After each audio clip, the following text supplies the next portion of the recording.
Welcome back to Optimized Health. Hi, Laura. Hey, how are you, Mandy? I'm well. You had a big event. I did. This weekend, this week. Did. How are you doing? This whole summer? Yeah. How are you? I'm okay. It stings. My daughter left for college. So first one to leave home. Yeah. First bird out of the nest. Yeah. And she's your best friend. Yes. And she is everyone's best friend in our family. Aww. So, it's not just me. It's my husband, my son, who is 16 and has lost his best buddy. So, it's bittersweet. She's super happy. She's very prepared and ready. But, of course, we miss her like crazy already. How far away did she go? Just to Knoxville. So not too bad. It's actually an hour and 32 minutes from my doorway. Yeah. Ask me how I know that. I know. I've timed that one, too. And I've reset my Life 360 to her dorm. So I know when she leaves and when she comes, Yeah. So what did our parents do? They didn't have Life 360 to kind of watch and see. Exactly. We were feral, so I was feral. We didn't even have cell phones, No. So Yeah. how did we survive the world? I think that we depended on Jesus a lot more. Still, 100%. I'm dependent even more so now, right? Yes, my knees are going to be definitely bruised from all my praying on my knees. But she's a good girl. She will do great. She will. She We will just do miss great. her. So, It's an adjustment. It is. Mm-hmm. It is. So, Yeah. What about you? You doing well? Yeah. Doing great. Great. We're cruising on in. We're moving into fall. Can you guys believe that we are basically in fall? Number one, I don't know where summer went. I don't either. It was here for 5 whole minutes. I don't either. I could and have it's a repeat gone. easily. Yeah. And I feel like the first part of summer was cold. It The really weather was kind of chilly. It really was. Then yes. it went all to that rain we had. Yes. Then it went to some form of I don't even know what part of Arizona I was living in. And then now we're ready for into fall. pumpkin spice. I mean, okay, all right. Here we go. Well, we have an exciting guest with us today. I'm very honored to have Dr. Susan Raschal with us today. Dr. Raschal, she has been in our community for a long time, just retired this summer. I'm going to let her tell you all about that. But first, I have a story to tell you about her. Okay. I had a very stressful event happen in my life about 15 years ago. My son was really, really ill. And this is just going to tell you the kind of person that she is. We know she has lots of accomplishments, but this is the kind of person she is. He was really sick. We didn't know what was wrong with him. We were in ICU. We had a lot of doctors looking over him, and he ended up having a very rare condition called Kawasaki's disease. Okay. A friend of mine called Dr. Raschal, who was not our doctor, but she connected us, and Dr. Raschal called me at home and didn't know me, didn't treat my son, but just out of her care and concern, offered some wisdom to me and guidance, prayed with me over the phone. So that was so touching to me. Mm-hmm. And that's the kind of person you're going to hear from today, not just about her medical expertise and her long journey to get into medical school and be so accomplished in our community, but just the kind of person that she is. So thank you for joining us today. It is my pleasure to be here.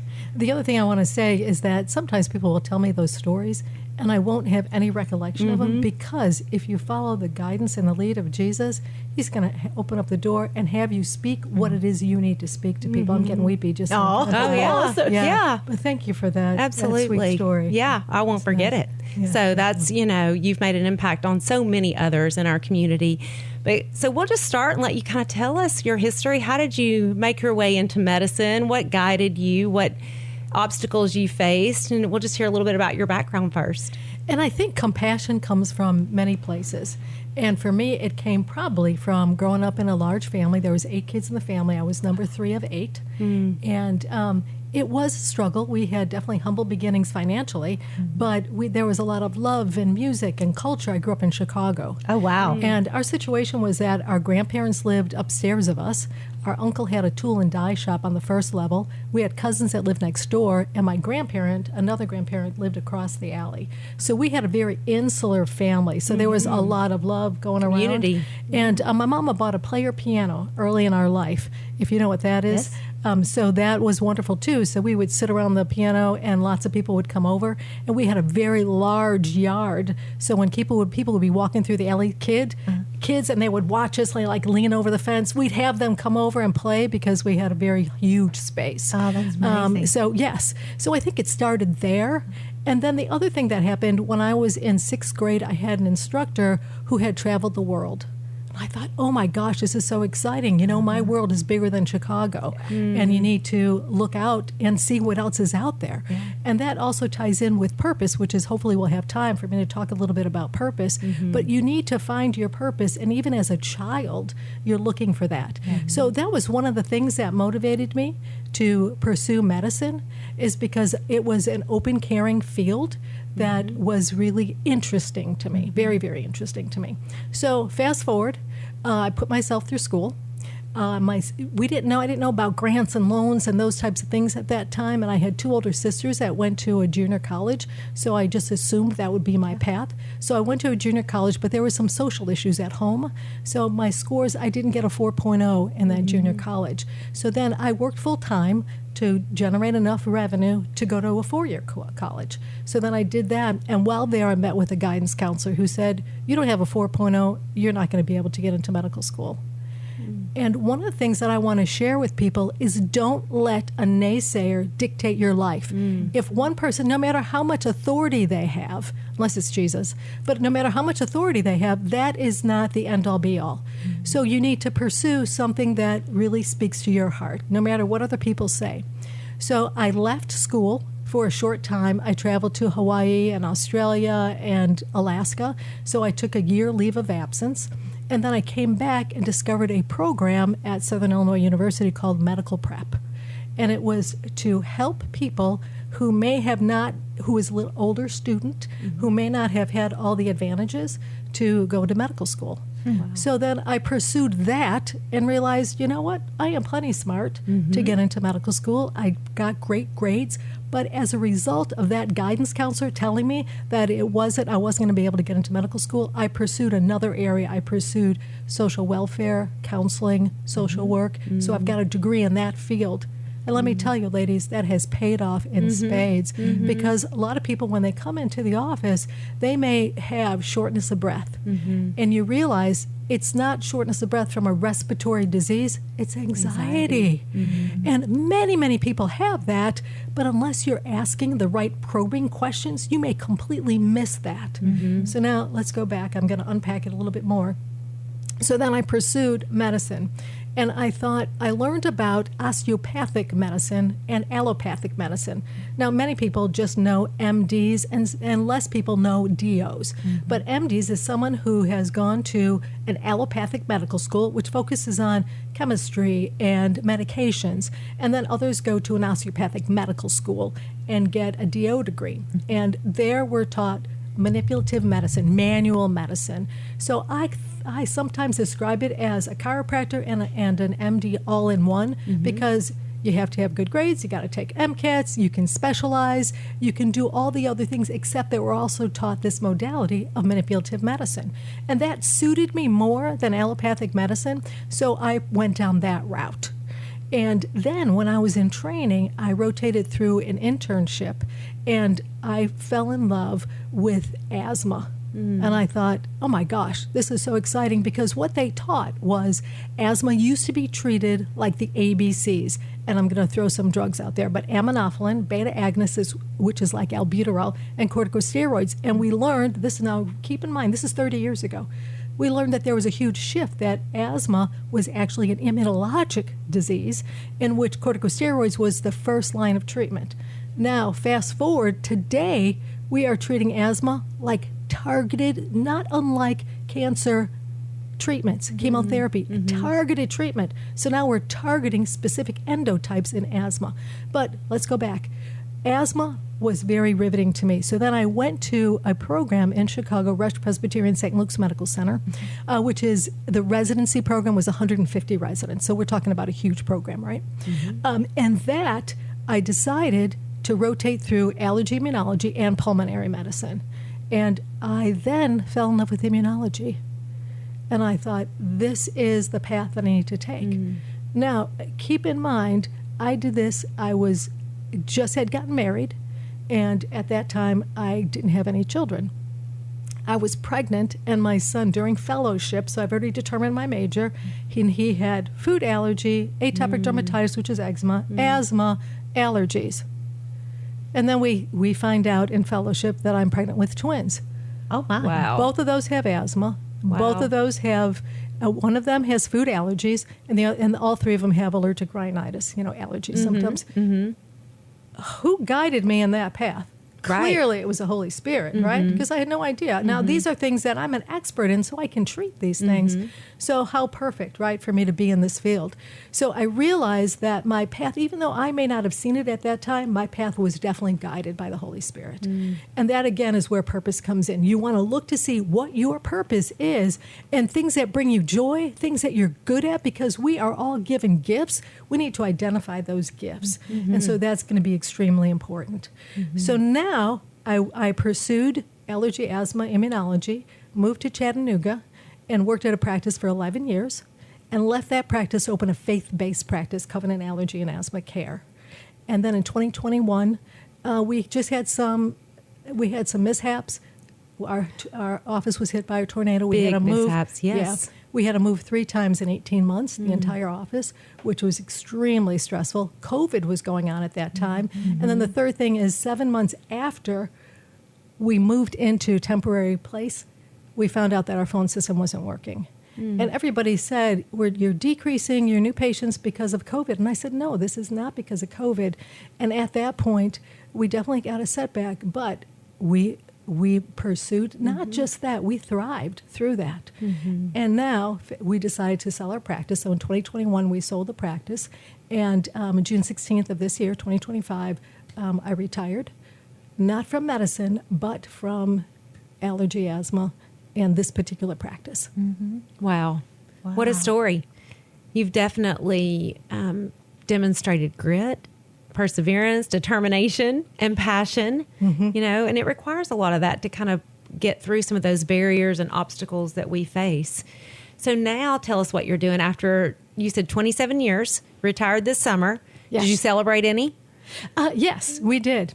And let me just go back and say that I don't want a person to feel like they can't do anything, because I am a big believer, and no matter what obstacles you have, whether it's financial, whether it's emotional, whether it's spiritual, you can get through it. So that is one of the messages I definitely want to send out to folks. So yes, so the way that I celebrated is that we went on a female trip to the Grenadines in St. Vincent. Nice. So we did, and we stayed on a 70-foot, very bougie boat that had a chef and all kinds of amenities. It was isn't that wonderful. called Underdeck or something like that? Isn't that what the TV show is called? Oh, I don't know I about don't that know. one. I'm not familiar with that TV I think it's show. called Underdeck. Stephanie's shaking Yeah. yes. Okay, Stephanie's Yeah. in the know. Yes. But Mandy, well, it was very bougie. So we scuba I'm dove, for it. and then we did some snorkeling. So Yeah. that was wonderful. But what I decided to do, because again, coming back to that point of purpose, why are we here? Right. What is the reason why we are alive? We are alive to glorify God, to help each other, to make a difference in people's lives. And I joined the American College of Lifestyle Medicine. And what I realized is that throughout my career, I've been trying to teach people about healthy eating, eliminating gluten, inflammatory foods, and I didn't get a lot of success with that. And I wonder if it's because people are coming to me for their allergy needs. But a lot of people have GI symptoms. And those that listened and adhered definitely got better. But I realized, you know what? I need to learn more about what is healthy and what isn't healthy, because I consider myself a pretty healthy eater. And I'm in the midst, almost finishing a course on food as medicine. And oh my gosh, there is so much stuff that I did not know. And one of the things that I realized I wasn't doing quite right is when I was telling my patients, eliminate this, eliminate this. What they say to do is, don't tell people to eliminate anything initially. What you want to do is add to them. Really? And so, yes. So the first thing you want to do is you want, especially people as we age, we require more protein because we need resistance training to help develop our muscles and keep us healthy and active, which, as you know, increases your metabolic rate. Yes. So, interestingly, one of the things that is suggested is you want to tell them to increase their healthy protein, plant-based proteins. Because the literature, and I have followed Campbell and Esselstyn's data on food and how it affects cardiovascular disease and hypertension and diabetes, and those are some of the big killers. The other thing that I was reading is, and this is staggering, ladies, they did a national health survey, and they found that about 3% of Americans are considered healthy based on 4 tenets. One is not smoking. No brainer, right? Right. A lot of people can fulfill that. Is vaping considered smoking? No tobacco products. So yes. I hate vaping. Yes, good. And we need to get that message out there. Yeah. The second thing is healthy eating. And it doesn't have to be plant-based, but a relatively healthy diet. The third thing is keeping, for women, their percent body fat less than 30%, and for men, less than 20%. And then exercise. A minimum of 150 vigorous exercises a week, 150 minutes a week. 97% of Americans do not fulfill those 4 criteria. Do they fail mainly in one section or the other? The majority seem to fail in 2 areas. Eating healthy Diet and exercise. Boom, you got it. Because many people don't smoke. And many people some people are very, very thin, but we can see how obesity is aligned with what Skinny you fat. eat. Oh, and then you're exactly right, Mandy. Skinny fat is an issue. Those are the women I hate. I'm just kidding. For the record, I have never fallen into that category. I've always had to work for it. Yeah, exactly. You know. Good. And I respect people that have to work for it. And I'm just teasing about being hating people because I'm not a hater. Yeah. But it's just. I highly dislike people. Yeah. Well, it's frustrating because we know what it requires to maintain physique as we age. Exactly. And it is not easy. We're That's going, exactly right. we have to dig in a little bit harder and find new ways and learn new information like you're talking about. Exactly. And one of the things that I have also discovered is probably over the last 3.5 years, there is a fellow that wrote The Miracle Morning. Don't know if you're familiar with him. Hal Elrod is his name. And he says that what you need to do is you need to get up a little earlier in the day. And then there's also a book on the 5 o'clock club for people who get up at 5 o'clock and get all their stuff done. What I have found, and one of the things I wished that I had done years and years ago, was adhere to this. And he describes SAVERS, SAVERS, which is an acronym. S is silence. And that's my time for prayer, for meditation, for listening. Because again, if you're listening for God, you need to be quiet. And I've heard it said, and I say it again, that's why God gave us 2 ears and 1 mouth, so that we listen at least twice as much as we speak. But I think that's key. If we want to hear God's voice, sometimes it's very, very quiet. We need to be a listener. So that's quiet time. And it's great to do it in a space where you have no distractions, except for maybe a pet who comes in, wants to be, loved on. So the S is for the S is for silence. The A is for affirmation. And we know that affirmations play a huge role. There is an affirmation theory that if you don't achieve, if you haven't gotten what you want, but you speak it into your life every day, do you know what happens? You turn it into action, and then you become what you are speaking. And that theory has been well published in the medical literature as well as the psychological literature. So affirmations, you are strong, you are beautiful, and it helps to discount one issue that I have personally struggled with, and that's body dysmorphia. Because I had sisters, like I mentioned, I had 6 sisters, there were 7 females, and they were like size 0 and 2, the old sizes, and skinny, yes, and most of them tall, so they had these fabulous physique. They always look great in a bathing Those suit. 90s bodies. Exactly right, exactly. That's right. And me, I was more of a mesomorph, more athletic build. Sometimes I felt like an Amazon woman next to them. So body dysmorphia is a real issue, and I've seen that more and more. And I grew up in the era where Twiggy was the thing, And if you look at her, she was anorexic. Oh my gosh, she looks horrible when you look back at some of those photos. But that's what was coveted. And so one of the things that we need to do is change that thinking. So that's where affirmations come in. I am strong, I am capable, I can do all things. You repeat those things, and guess what? They come to fruition, right? So V is visualization. So you visualize what you want your future to look like, what you want your space to look like, what you want your children to become. Those things, anything that you can control. You can't control what your children become, unfortunately. but you can certainly visualize that. And then E is exercise. So that you want to do some form of exercise at least 6 days a week. And if you follow the Healthy Next Year, that book, one of the things that it talks about is working out 6 days a week, because then it reverses the aging process. And then R is reading. Read something, and it can be pleasure as well, but you want to stimulate the brain to help stimulate that neuroplasticity so that you're continuing to learn. And then S is scribing or journaling, and that is extremely important. And then you can write down the things that you've learned, and I think that it's helpful to include in that scribing is your gratitude, what you are thankful for, because that again changes your mindset. Instead of focusing on something negative, you're focusing on something that you're grateful for and that you're thankful for. And that can come into play again with this body dysmorphia. I'm thankful that I've got a brain that works. You know, and again, being in the medical field, I have seen many children who don't have a functioning brain, or we see a lot of autism that is on all levels of that spectrum, and some can't function. And one of the things that I'll say to the parents is, especially when I see a situation like that, what have you put in place? And they may be in their 40s. What have you put in place? Because will your child always be with you?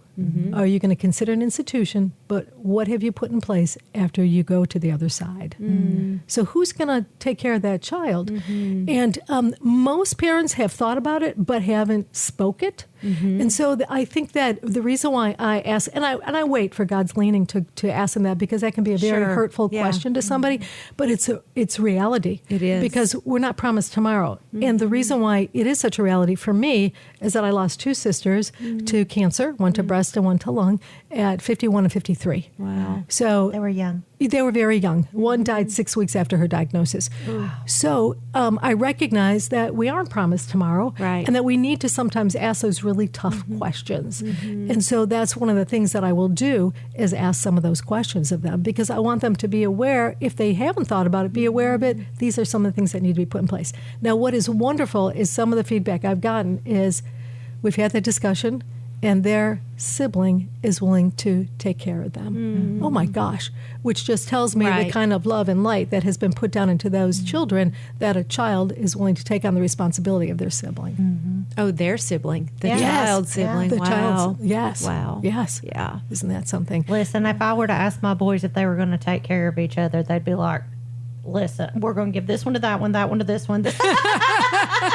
Based on their teenage years, that's where that would come from. Oh, that's and my great. daughter would be like, just bring them on, Mom. Yeah, exactly. She's so precious. Yes. How old are the boys? The boys start at 28 and go to 25. Oh my So I have gosh, 4. fantastic. And then my daughter is 22. She'll be 23 at the end of the year. So she's the mother hen of all of them. Oh, yeah, she sure is. And that's unusual for the baby to be the baby mother hen. I love that. It's the the female. mother The female. Yes, you're Yeah. right. You know, Yes. the She's She's the nurture. mother hen. Take care of everybody. She loves to tell them what to do and what not to do. Oh, Even now, as adults, she loves to tell them what to do and what not to do. and it sounds like they listen to her. So, sometimes they'll act like they don't, but they do.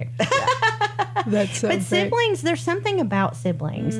All of my children but one have kids, and they all have one at this time. My oldest son has 2, and I keep telling them they need a sibling. I know that they're looking at me right now like these are 2-year-olds, and what are you saying to me? You know? But I'm like, they need a sibling. Like there's something in that bond that only children are, I hate to say it, but they're missing. You know, they're missing. Even though you grew up in the same house, and I realized by raising 5 of them that they are, the parenting style is different with each one. It just is. They're individuals, and it just is. But they need that sibling. They need that connection. They need that camaraderie. person. Yes. Yeah. They've got it. You know, to your point, when you said, that Luke is missing. He is. sister, Yeah. Yeah. I asked him yesterday. I said, Are you okay? And he said, I'm okay. Bless him. I know. I'm strong, Mom. I'm 16. Yeah, I know. I'll totally diverge here. But when all that you have just shared is very inspiring, first of all. And we work with patients on a daily basis in our clinic just to look at, well, how can you become a better version of yourself? Absolutely. And that's exactly what you're talking about. So how do you, in your practice now and what you practiced, with allergy medicine, how do you get a patient to realize that? Do you know what questions? Give us some ideas from a provider's perspective. How can we inspire others? Mm-hmm.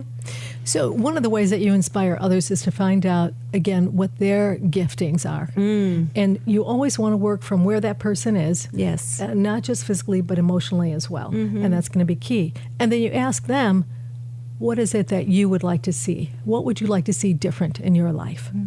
And when it comes to allergy, asthma, immunology, some people will say if they have a food allergy, I want to not be afraid that if I eat something, that I'm going to die. Oh, wow. Okay. That's heavy. Yeah. So And it's very realistic. It's realistic. And there's more and more, with alpha-gal, and Right. there's more and more that we're finding out with. Exactly. And the good news is that, to your point, Laura, we're finding out. Because many of those people who have alpha-gal allergy is a condition, a potentially life-threatening reaction that occurs through mammalian meat. So if you are bit by a tick, there in the saliva of the tick is a chemical, and that chemical is galactose alpha-1,3 galactose that gets injected into your body when your tick bites you, and then your body develops antibodies against that, so that the next time you see that antigen, you can have a life-threatening reaction. And that antigen is in mammalian meat and many mammalian products as well.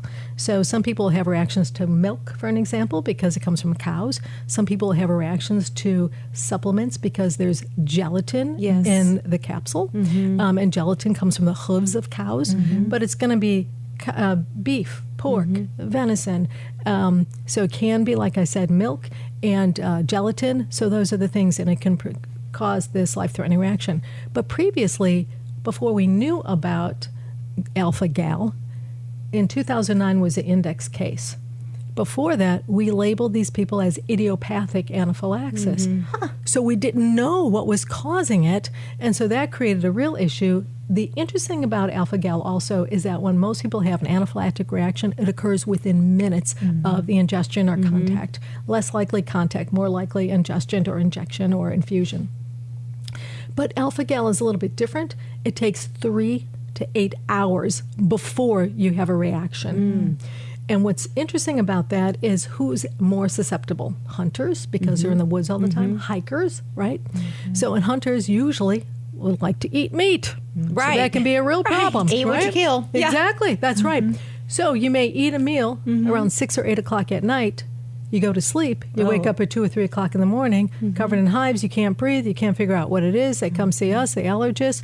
I go, okay, you maintain a diary of ingestions, contactants, circumstances, and record everything you ingested for the previous 12 hours. And I recommended that before we knew about alpha-gal. But now that we know about alpha-gal, I need for you to tell me, what did you have? And pork tends to have more life-threatening reactions versus beef or some of the other ones. Yeah. The other thing that's interesting about alpha-gal, which makes it a little bit tricky, is that it can be dose-dependent, meaning that if you eat just a small amount, you may not have a reaction. But then if you eat more in a 24-hour period of time, you may mount a reaction. So there's a lot of nuances, but because it's a new allergy, it makes it a little more difficult to figure out. But the good news, Laura, is that we now have an explanation for some of those people that we categorize as idiopathic anaphylaxis. And the good news, too, is if you haven't had a tick bite and you've avoided the meat, there's a chance that you may not have that allergy after that. But if you get bit by a tick again, it's that process starts all over again. Dang ticks and their diseases. Oh my gosh. I know. Yeah. Lyme disease. Do not Right. like them. Rocky Mountain spotted fever. That's right. You got What it. is wrong with them? I know. I know. And look, I'm all for staying away from them. Yeah, same. Yeah. And same. And the interesting thing about that is something you can develop, and Absolutely, at any age. Right. Yeah. That's scary. And With so exposure. that's the thing that, now that we see more anaphylaxis and things like that happening, we can say, hey, have you thought about seeing your allergist? And Right. so now, how would we go about, like, in a referral situation? How do we find a good provider, an expert allergist? Do you have, like, a framework around that? That is a really good question. And the reason why I say it is difficult, because I believe that you can be extremely talented at what you do and have a great bedside manner.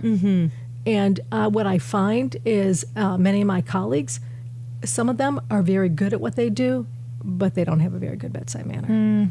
And then I also, because I added the Jesus component to it, I feel like, and this is a sad thing to say, but I don't feel like my patients are going to get the same care anywhere else. So it makes it a challenge. And so what I have recommended is, because my nurse practitioners practice similarly to me and love God, so I still recommend that they would see that practice with my nurse practitioners.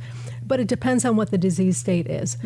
So the other thing that, as an allergist who practices allergy and immunology, is there are people who have immune deficiencies, which means that their antibodies either aren't working correctly or they don't have enough antibodies to fight infections, particularly sinopulmonary infections, so pneumonia, sinusitis.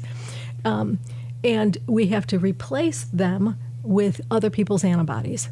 And there are some allergists in town who are better skilled at that. And so it depends on the disease or the condition that I would recommend. The practice that I was at before, some of the providers there are very good at treating immunodeficiency. And there is another doc in town that's better at food allergy. So for me, it would depend on what that is. But you want to, word of mouth is very, very good, but you want to ask specific questions. You know, are they really listening to you? Are they paying attention? Because unfortunately, what I have seen is many of my patients have come from other practices and they just didn't feel like they were getting the care that they needed. And there's this wonderful expression, people don't know how much you care until they know. People don't care how much you know until they know how much you care. Yes. And that So is true. critical, yes. And they've come because they didn't get better. They didn't get better on allergy shots, you know, and that has been sold as what's going to cure all your symptoms. But the truth is there's a lot of rhinitis symptoms that don't respond to allergy shots. And because you are positive, because skin testing will show what you can be allergic to, there's literature that shows that 42% of people who have positive skin tests may not have allergy symptoms. Interesting. They may have symptoms to weather changes, barometric pressure changes, but when the pollen is up, they don't have an increase in their symptoms. Well, then they probably are not going to be a great candidate for allergy shots. And then they're on allergy shots for 4 or 5 or 6 or 8 years, and they're not getting better. And then they come see me and go, you know what, I haven't gotten any better. I've been on these shots for all these years. So I will say, okay, what are your symptoms? And if they tell me they don't get worse around pets, they don't have worsening symptoms around dust, that the pollen doesn't seem to make a difference, but when there's a barometric pressure change, they get tremendous headaches. Well, allergy shots won't treat that. So I think that you have to be really careful as well. But the most important thing is that's where advocacy comes in, because you want, as an advocate, especially if you're a parent, you want to be an advocate for your child and recognize their symptoms. I just ran into a patient the mama came in with daddy and the baby had eczema. And I said, oh my gosh, that's one of my areas of expertise. I was an allergist. I still am an allergist, but I'm not in practice anymore. And it looks like the baby has allergies and eczema. And Mama was just almost broke down in tears, and she said, yeah, we don't know what else to do. And I said, okay, have you seen a doc? And they said, yeah, they have an allergist. And I said, did they talk to you about bleach baths? No. They talked to you about loose-fitting clothing. They talked to you about the wet wrap therapy. No. And it's just so disappointing to me, because the way I look at it, that's kind of standard of care. So it's hard to answer that question, Laura, because I think it depends on the disease. And then the other thing is, if a patient, because some of my patients said, Dr. Raschal, when you leave, I'm going to leave because of the business model is not conducive for them. And then I tell them, okay, this is who I want you to see based on your symptoms, your conditions, your disease processes. Right. And I don't have the luxury to explain that to everybody, but so it's difficult to answer that question. You know, and just listening to you, it's root level medicine. It's listening to your patient. Absolutely. Caring. Well, first of all, caring about your patient. Yes. Enough to listen. Right. And then identifying that root level cause. And that is really key about everything we do in our clinic, and I know you've done in your clinic and your practice and the way you live your life personally. And it's just so it's inspiring and it's interesting just to hear from other specialties that you approach it that way. And I think if we don't in medicine, then we really just are not helping the cause. We're just putting a Band-Aid on it, you know, and we're just, again, going by a different model, just kind of in and out, not truly caring about people. Exactly. And that's the other thing. You want to be sure that the doc that you see is not more interested in generating revenue and less interested in taking great care of you. Yeah. And that's key. And sometimes it's hard to see that, but sometimes word of mouth can be helpful.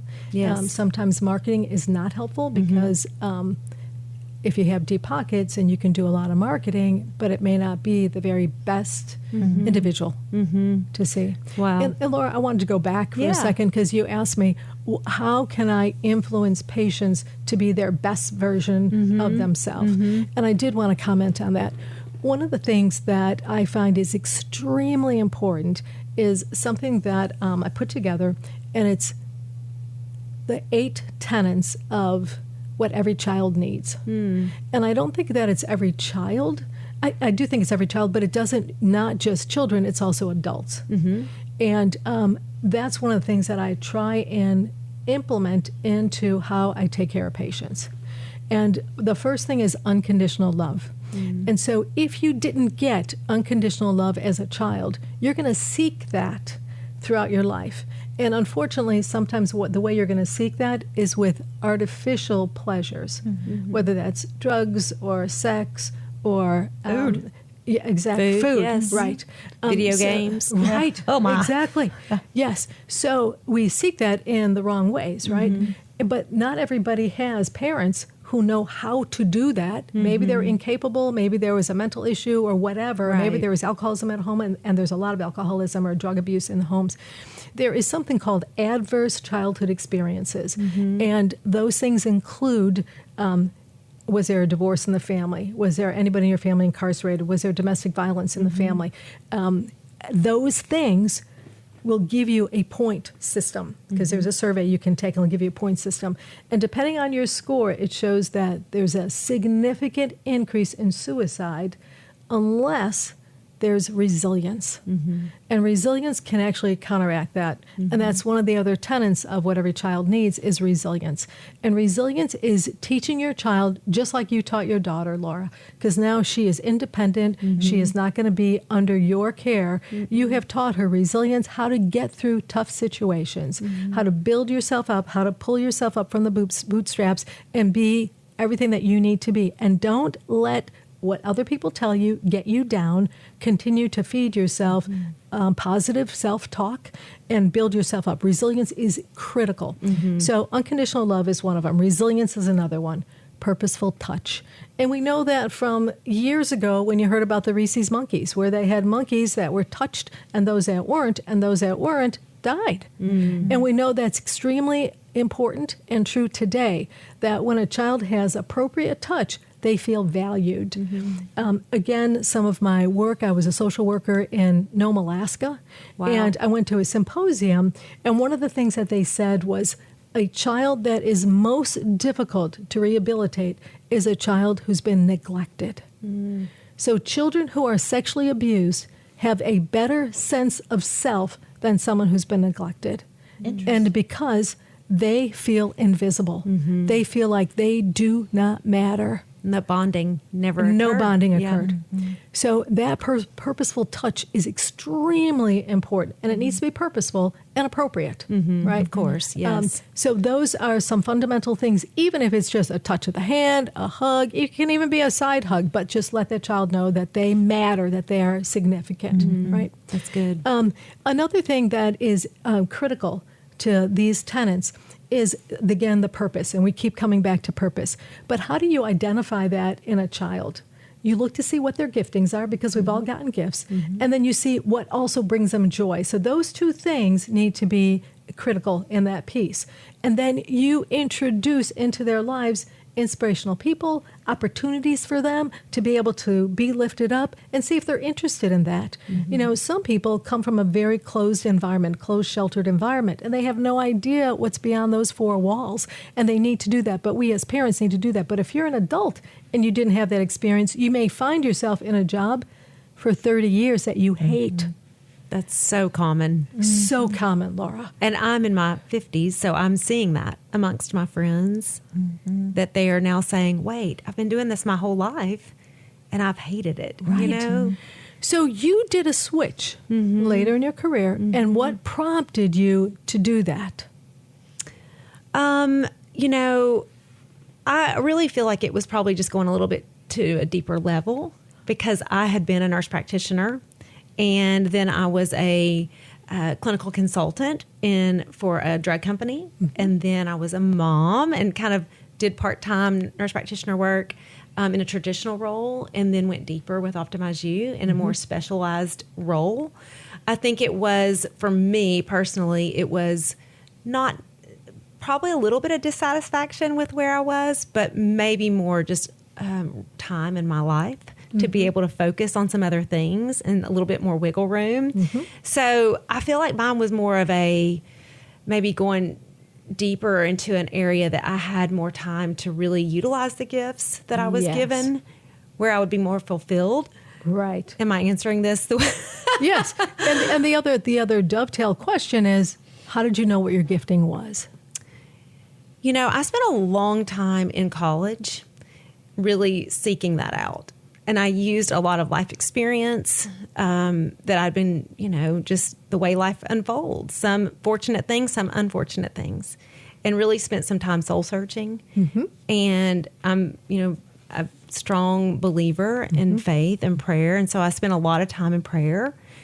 And just asked the people that are close to me. I often call them as my board of directors. What do you see me doing? What do you feel like my gifts are? People that are for us, that we know want to see us win.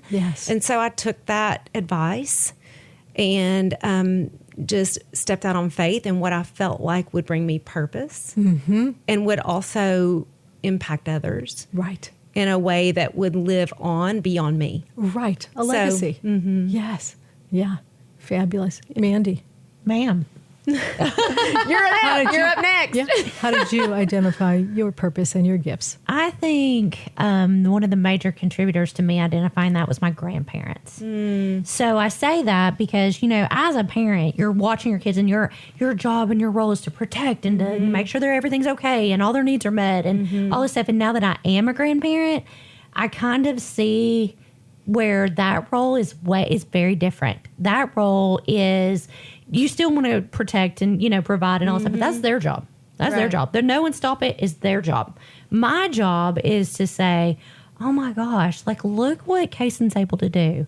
Look what Sophia, look how brilliant she is. Look at Tori and how beautiful she is and what she can do, and Boberry and, Musa. And, these are all my babies. And so, you look at what their capabilities are. And I think that my grandparents, I came from a divorced family, so I spent time one-on-one with my grandparents, probably a little more than maybe others would have. And so they poured back into me.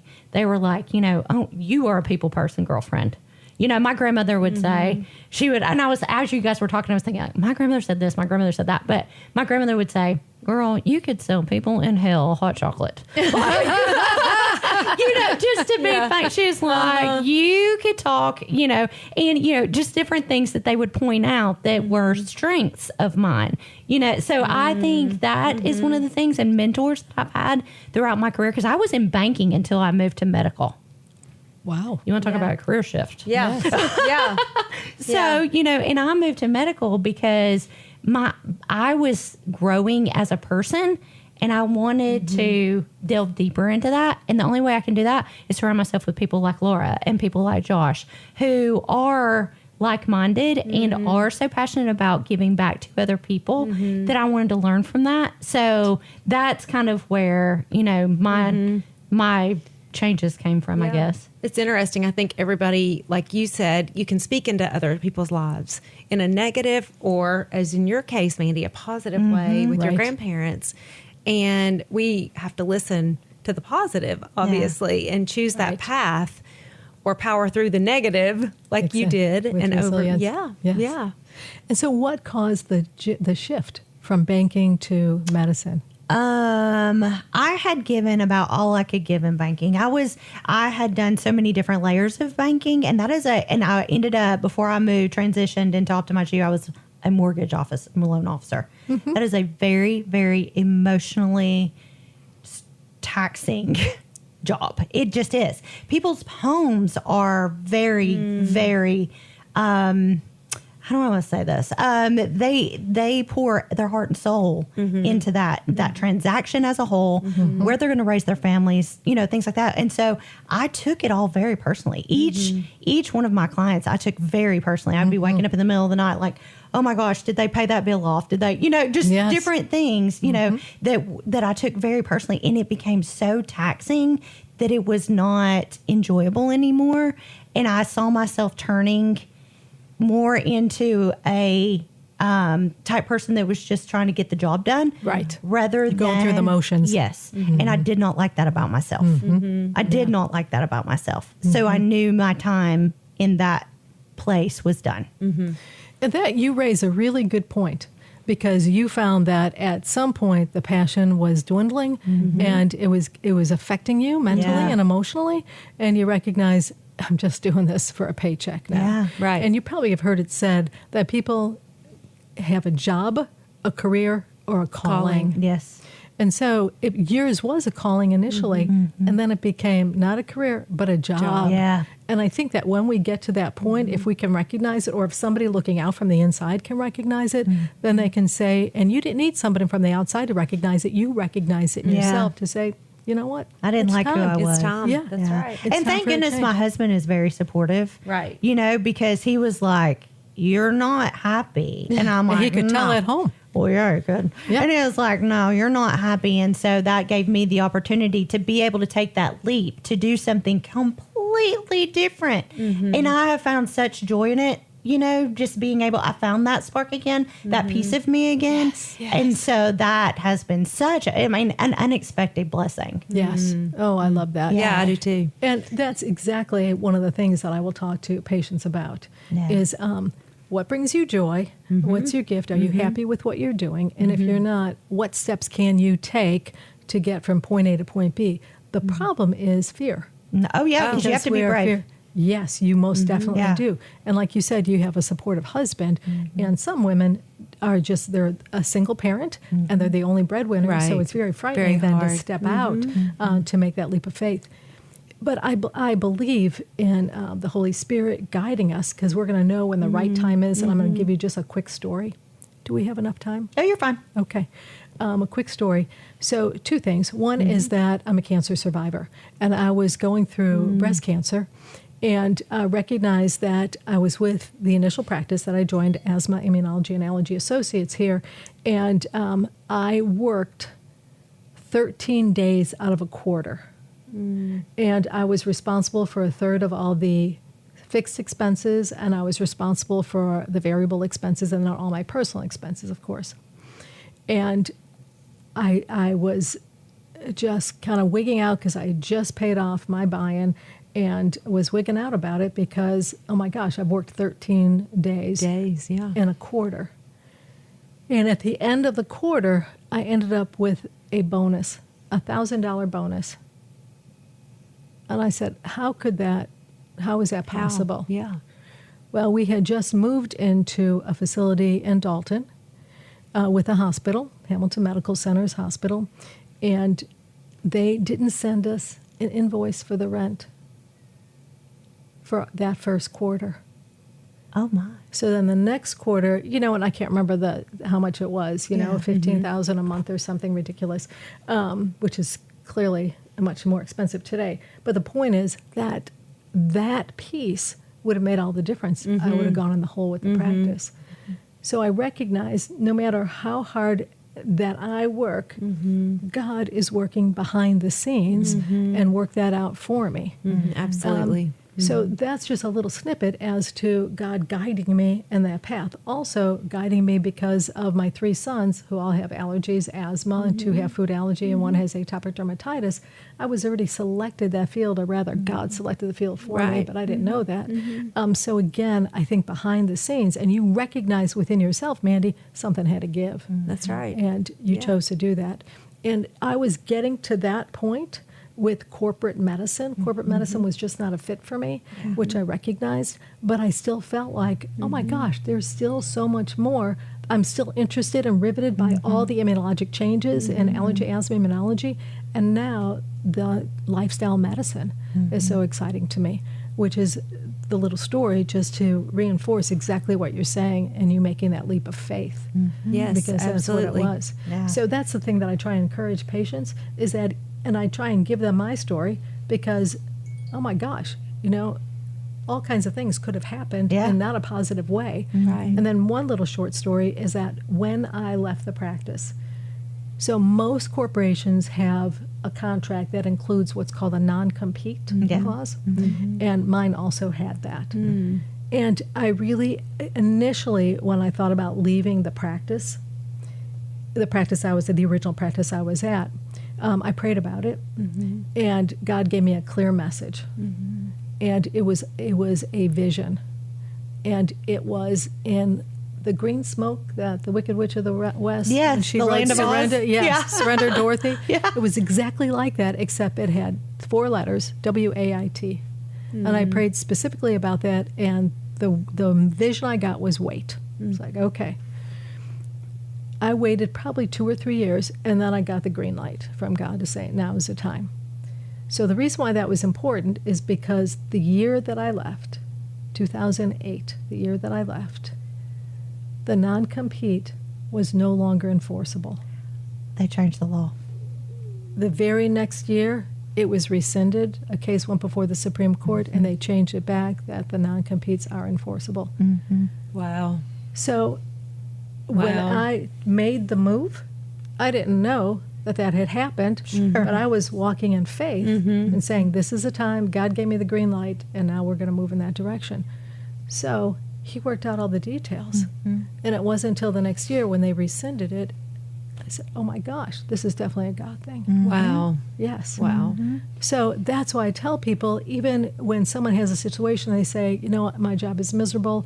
Okay, what about going back to school? Because there are programs out there where they will pay you to go to school. Yep. So those are the things that I want you to consider.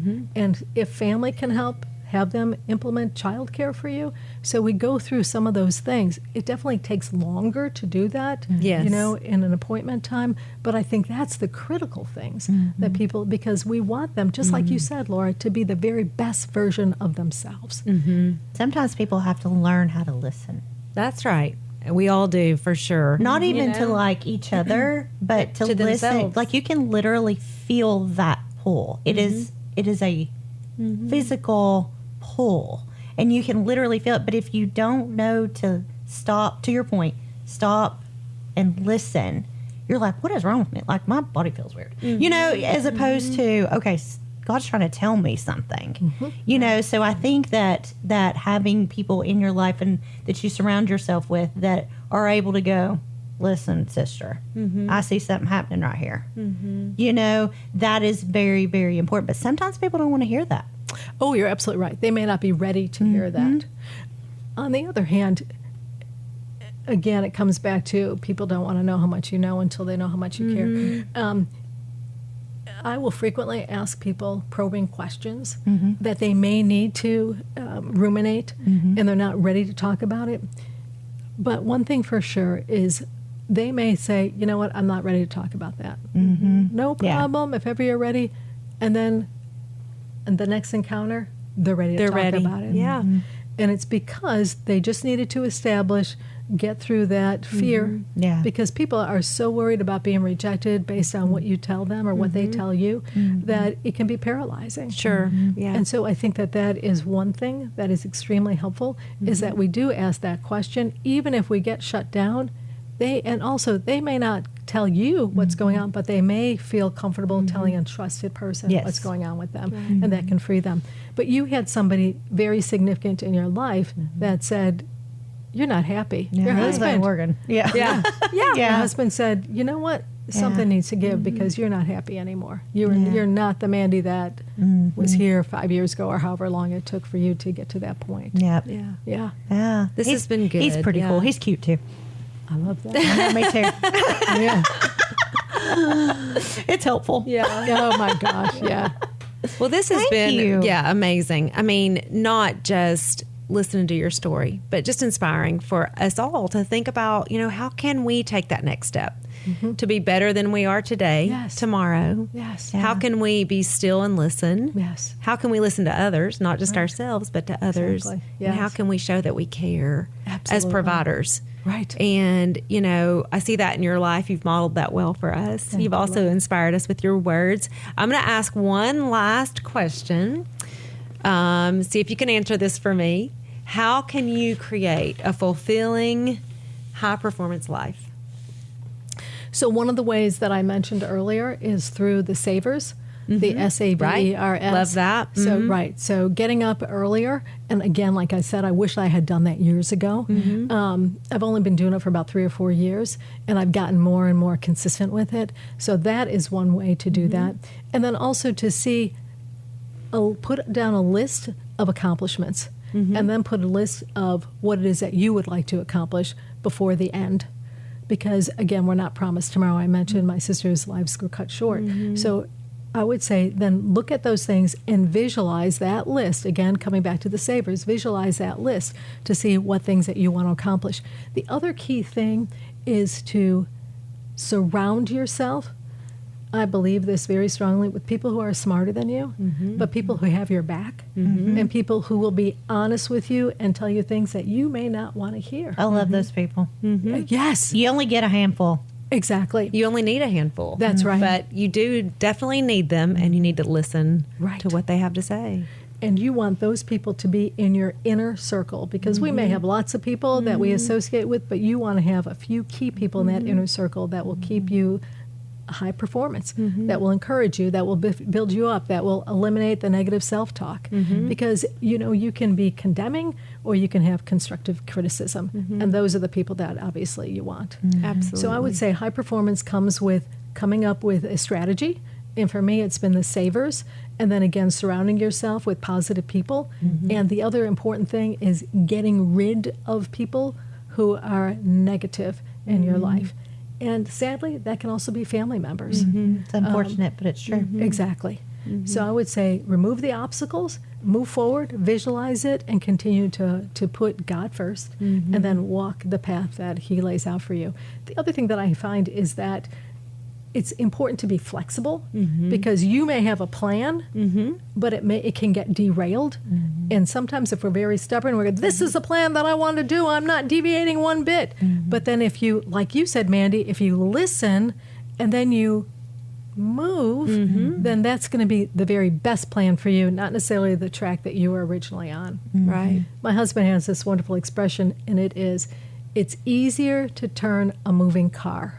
Which means if you're going down a path and you turn it, it's easier than coming from a dead stop and then trying to turn that car. So you want to move. That's why I said spaghetti against the wall, figuring it out. Throw spaghetti against the wall, see what sticks, and then move in that direction, but also be flexible to deviate or to move on a different path. Have that resilience. Have that resilience, yes. Exactly. Well, thank you, Dr. Raschal. You've been amazing. As always, we could go on for hours. I could ladies use are all that awesome. parenting advice and lifestyle advice. Just keep pouring it in. But thank you for joining us. Oh, and I it's my know that it pleasure. will be a blessing to others as it has been to us. Thank you. Until next time. Yes. Perfect. Yeah.